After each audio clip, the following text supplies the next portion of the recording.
Olá, sejam muito bem-vindos ao podcast Seu Direito, onde a gente trata de assunto sério, porém de forma descontraída.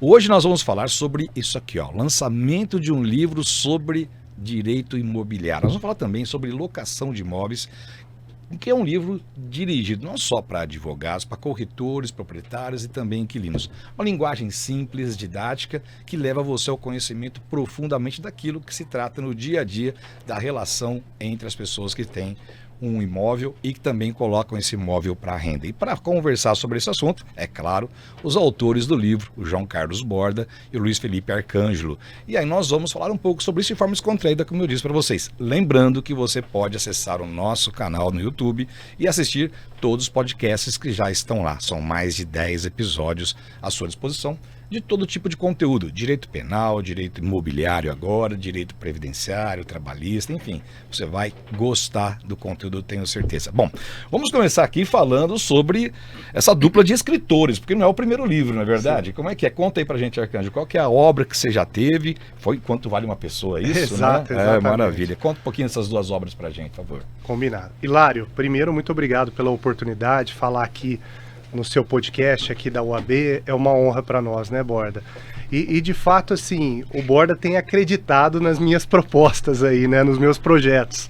Primeiro foi o Quanto Vale uma Pessoa, que na verdade ele teve origem de uma dissertação de mestrado, e que daí quando eu levei para a editora do Borda e da Dani, né, falei, Borda, eu queria publicar esse livro, né, que é a minha dissertação de mestrado. Ele me veio com uma ideia, por que não só você incluir a sua dissertação de mestrado, mas também a gente levar para o público em geral.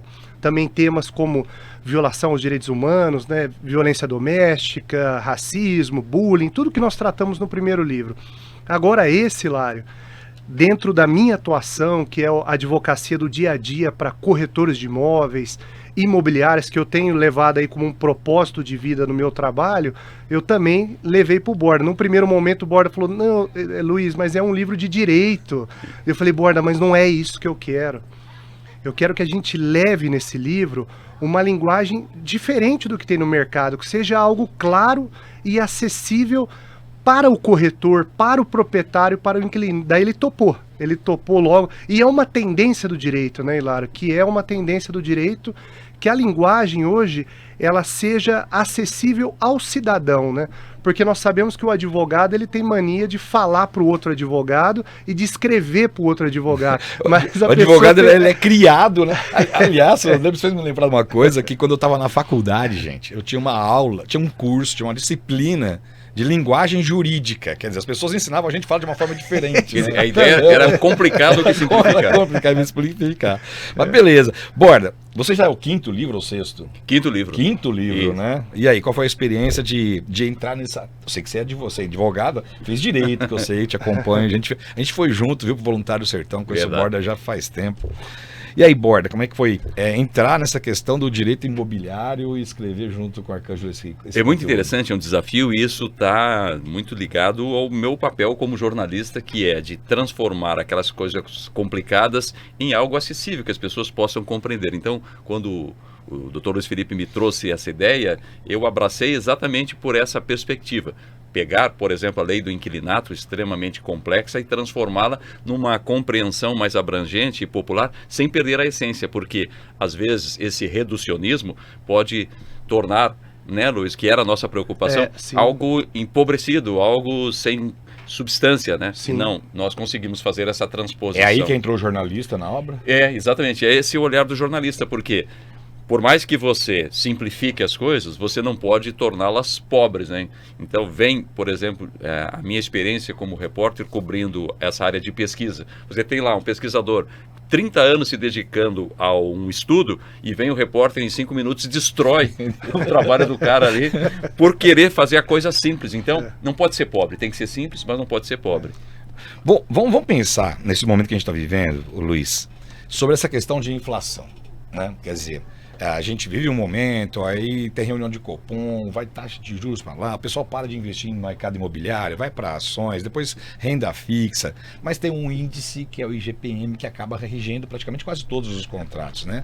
Será que é a volta das ações de revisão de aluguéis? Então, essa é a questão do momento, né? Tanto que foi o tema aí das entrevistas, né? Porque, logicamente, as entrevistas são sempre naquela situação que está ocorrendo ali naquele momento do mercado. E quando você fala no IGPM, hoje ele está registrando uma deflação, né? Mas o que eu costumo falar, Hilário, que é o seguinte, diferente daqueles pedidos de descontos que nós tivemos na pandemia, que aquilo foi terrível para os advogados imobiliários, porque os proprietários os locatários estavam numa situação delicada e precisavam de desconto naquele momento. E como que faria? Dava o desconto? Não dava? Era devido? O IGPM já é mais tranquilo agora, essa questão do IGPM, porque ele está registrando a deflação. Só que tem um princípio, que é o princípio da irredutibilidade dos vencimentos. Então, embora o acumulado do ano ele registre ali o negativo, né,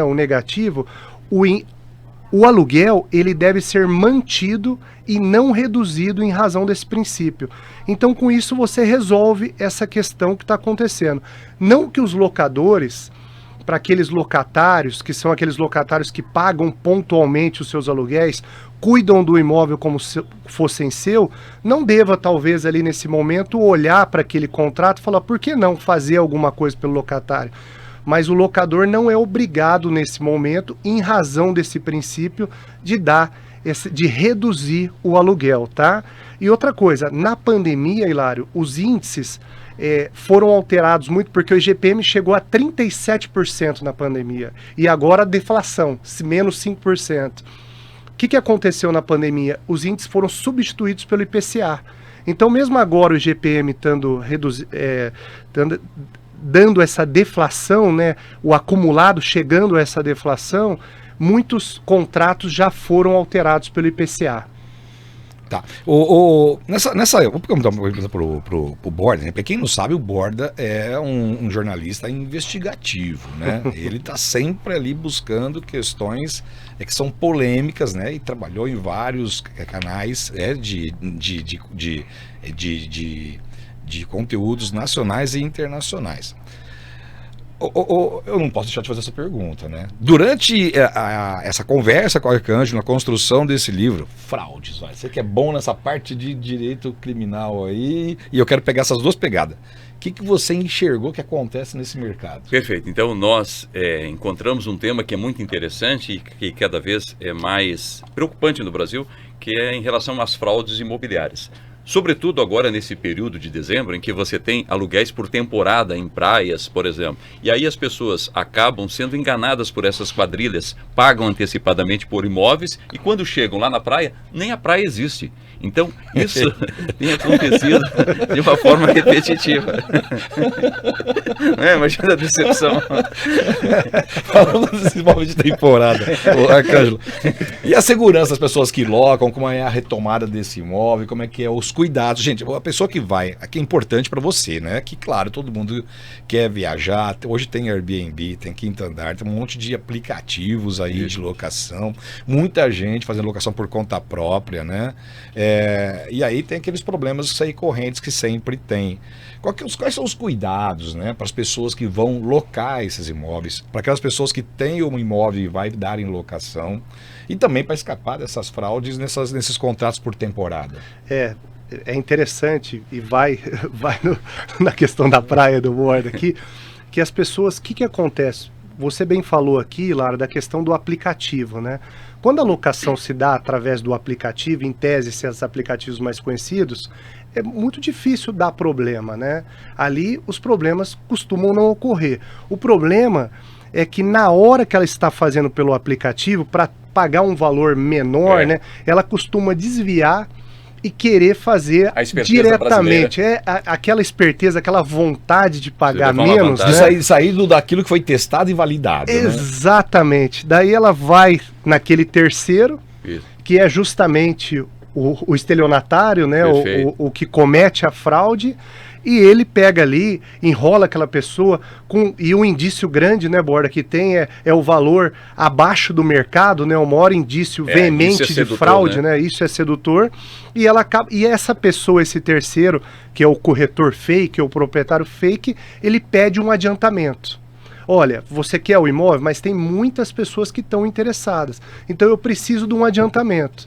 Daí é na hora que vem o adiantamento que daí está o problema. Porque daí já não consegue mais encontrar essa pessoa, ela some do mapa, o imóvel não existe. E outra coisa, além da temporada, você também tem as fraudes convencionais no dia a dia que se dão pela falsificação de documentos. Por exemplo, o locatário falsifica olerites justificando um valor para alugar o imóvel e inventa uma história que não existe.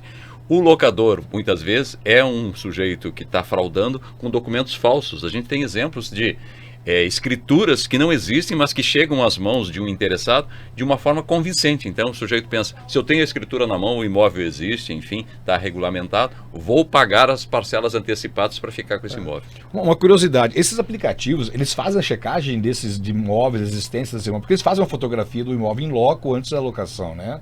Isso é uma garantia para quem faz uma locação por temporada? Eles teriam que fazer, né? Sob pena de eventualmente responder em razão de uma locação que não der certo, né? Principalmente esses grandes aplicativos, né? A chance, logicamente, é muito menor de ter um problema. Mas você vê, Hilário, a fraude, ela não é só na locação de temporada, muito mais nesse período, né?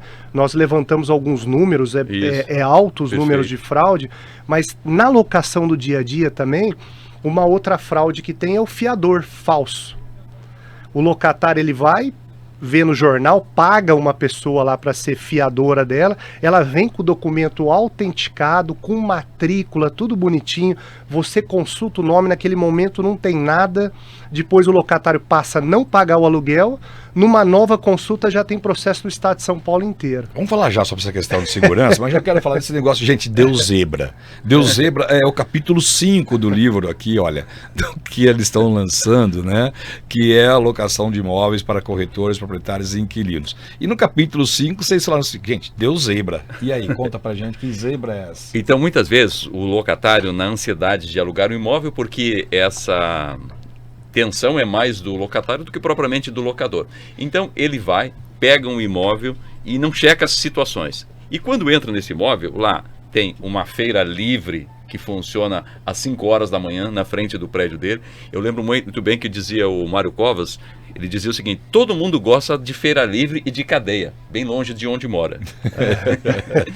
Então é mais ou menos isso. Aí você começa a enfrentar todos esses problemas, começa a enfrentar um bairro violento, um local barulhento, enfim, o caos. Deus Zebra por quê? Porque na falta de uma observação maior, acabou entrando pelo cano. Né? E deu zebra. Então essa é a razão, e a gente explica até por que surgiu esse termo de Deus Zebra, né? Não é por causa da zebrinha, não, lá do Fantástico. Do Fantástico, não. Não, né? foi antes disso, foi num jogo em que, lá no Rio de Janeiro, em que o técnico, que eu não lembro o nome que está aí no livro, disse assim, esse jogo só vão perder se der zebra, ou seja, se outro time que era listrado e tal, ganhar uma coisa desse tipo. E a questão que a zebra não tem no jogo do bicho, né? Isso, exatamente. Não tem zebra no jogo. Não tem. Não. Então como é que vai...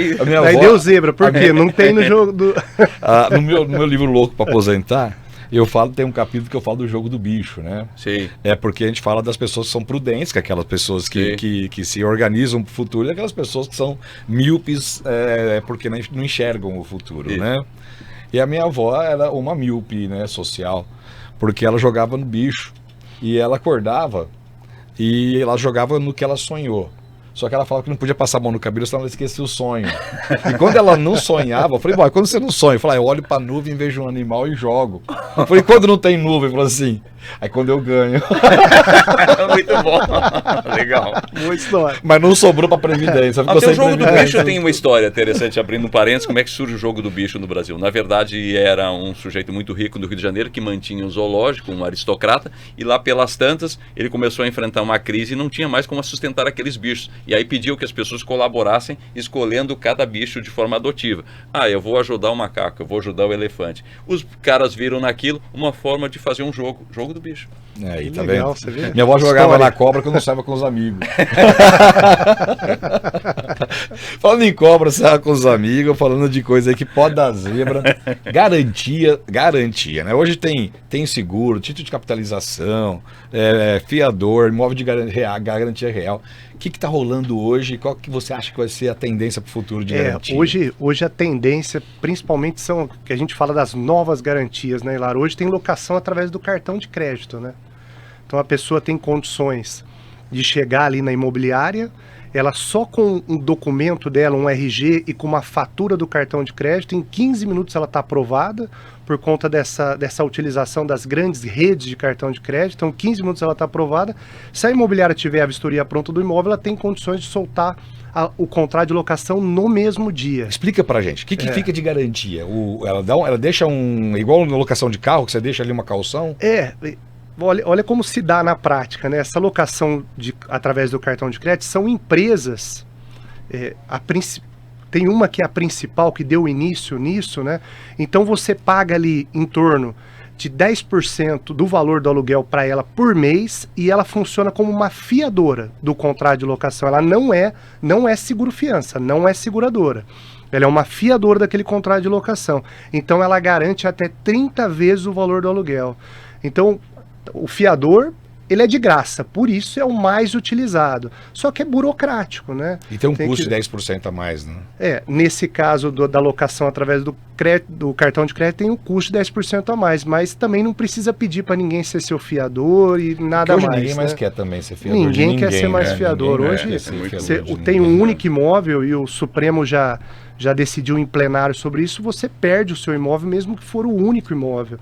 Eu já vi muita gente perdendo o imóvel da família em razão de ter sido fiador. Isso está tranquilo já hoje? O único imóvel, você pode perder o imóvel se for garantia de uma locação. Pacificado, isso chegou no plenário do STF, foi julgado, então, tanto na locação residencial quanto na locação comercial, mesmo que aquela família tenha um único imóvel, ela perde o seu imóvel por ter sido fiadora de um contrato de locação.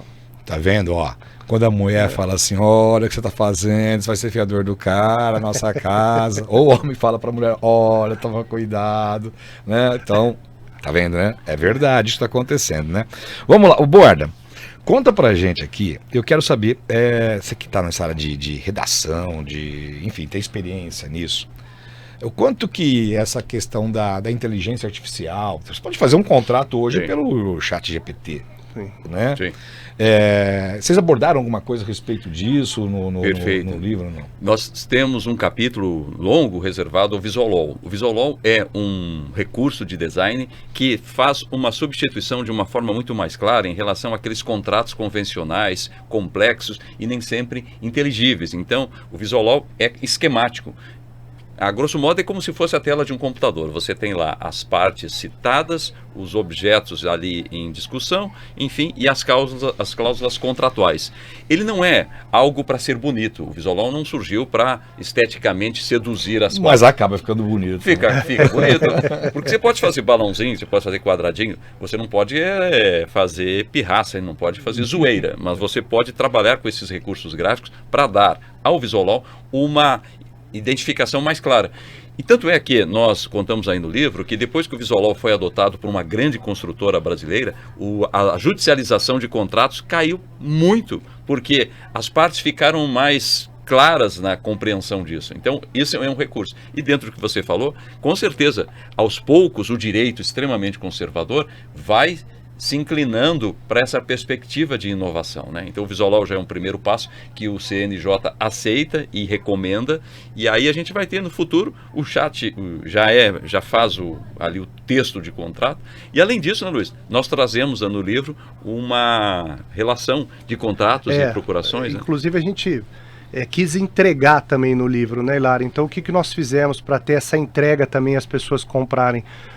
Na segunda parte do nosso livro, nós trazemos modelos de contratos com aplicação de VisualLaw. Então tem modelos de contratos de fiador, calção em espécie, nós temos aquele contrato sem garantia e também temos o contrato por seguro-fiança. Então nós trouxemos aí 8 modelos, fora modelo de contrato de prestação de serviço, procuração. Então, para ajudar mesmo aquele corretor que quer se profissionalizar, né, que quer trabalhar de uma forma mais efetiva, né? Então, por isso, nós trouxemos esses modelos também no contrato. Na sua área, é claro, né? A gente também tem adotado esse tipo de contrato, né? Porque quem trabalha em outros ramos do direito, principalmente direito social, previdenciário, trabalhista, fica muito mais fácil você desenhar ali para a pessoa o que ela está contratando. né? Você acha que isso é uma tendência, Arcanjo? Ah, sem dúvida, sem dúvida. O exemplo do Borda foi muito bom e está no livro, né? As construtoras já estão aplicando esse tipo de contrato, né? Em razão de diminuir a judicialização das demandas. E veja, na maioria das locatários e locadores, a maioria dos contratos que eles assinam, Hilário, eles não entendem o que eles estão assinando. A grande verdade é essa, o locatário, principalmente o locatário, porque o locador ainda, na maioria das vezes, ele está assessorado por uma imobiliária que tem um jurídico. Mas o locatário é aquela pessoa que chega lá, via o imóvel, tá aqui o contrato, ele assina, não lê, depois, na hora que dá um problema, ele não entende, por exemplo, a importância da vistoria inicial. Aí depois, mas o imóvel já estava assim, mas na vistoria está dizendo que a pintura era nova. E a vistoria prevalece E a vistoria prevalece naquela relação locatícia, né? Então tudo isso nós procuramos. Temos um capítulo, inclusive, que fala como devolver o seu imóvel, dando orientações àquelas partes na devolução do imóvel, né? Leva mais para uma pegada de consultoria, de, na verdade, judicialização, né? Exatamente. Me conta uma coisa pra gente aqui. A gente conversando, eu pedi para vocês algumas dicas pra gente poder fazer essa entrevista. E aí veio uma pergunta aqui que vocês me colocaram. Por que a profissão de corretor virou uma febre? Virou febre a profissão de corretor? Virou. De fato, a pandemia, ela impulsionou. A gente pensava que com a pandemia, logicamente, os corretores não iam ter trabalho. Pelo contrário, a pandemia foi uma loucura o que aconteceu na pandemia. O que aumentou o valor, por exemplo, de casas na pandemia, imóveis em condomínio, casas. Por quê? Porque as pessoas precisavam, naquele momento, buscar quintal. Porque estavam isolados em casa, num apartamento, os filhos precisavam brincar. Então, assim, impulsionou muito a carreira do corretor na pandemia. E com isso, teve muitas profissões que migraram para a corretagem de imóveis. Uma das profissões é o jornalismo. Muito o jornalismo jornalista, que tem... Porque teve... Acho que tem a ver com aquela questão da inteligência artificial, porque na verdade muita gente, eu vi, né, que foi em empresas de conteúdo, houve muita demissão, mas muita mesmo, né? E aí vai um encontro também do que a gente apresenta no livro, que são dicas de comunicação para os corretores, porque nós entendemos, Hilário, que só o domínio técnico não é o bastante para você convencer o seu potencial cliente, você precisa saber se comunicar.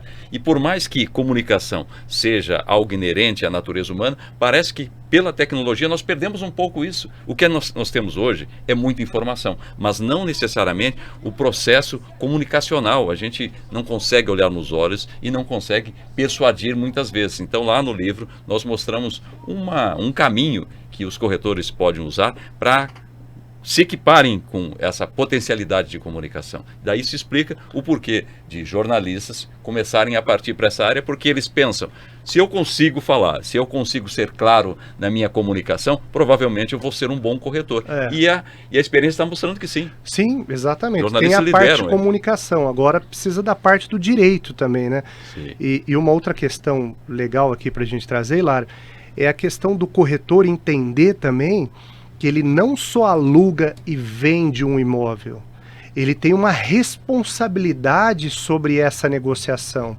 Veja, na locação ele tem a responsabilidade da análise cadastral daquele locatário, ele tem a responsabilidade da elaboração de um bom contrato, que seja um contrato que esteja dentro ali da lei do inquilinato.